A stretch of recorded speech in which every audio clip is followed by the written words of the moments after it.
ஆழமான பேச்சு தமிழ்நாட்டு மக்கள் மனதை கொள்ளை கொள்வதாக இருக்கிறது.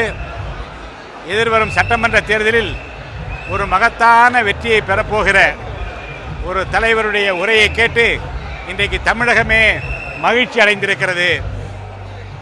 இது வெறும் கூட்டமல்ல, மாநாடு அல்ல, வெற்றி களிப்போடு தொண்டர்கள் இங்கே அரங்கத்தை நிறைத்து மன மகிழ்ச்சியோடு செல்வதை நம்மாலே பார்க்க முடிகிறது.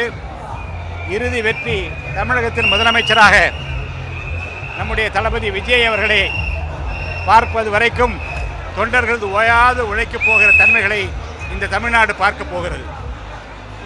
அரசியல் அனுபவமிக்க ஒரு ஆள், நீங்க உள்ள இருக்கீங்க கட்சிக்குள்ள. ஒரு புதிய கட்சி வர்றப்ப இந்த இளைஞர்களோட மொத்தம் அந்த எழுச்சி அதெல்லாம் எப்படி இருக்கு நீங்க பாக்குறதுக்கு? தமிழ்நாடு இதுவரை கண்டிராத மிகப்பெரிய எழுச்சியை பார்த்து கொண்டிருக்கிறது. ஒரு மகத்தான வெற்றி, இந்திய துணைக்கண்டம் வியப்பால் விழிகளை விரித்து பார்த்து வியப்படைகிற ஒரு வெற்றியை பெறக்கூடிய ஒரு மாபெரும் தலைவராக தளபதி விஜய் அவர்களை பார்த்து கொண்டிருக்கிறோம்.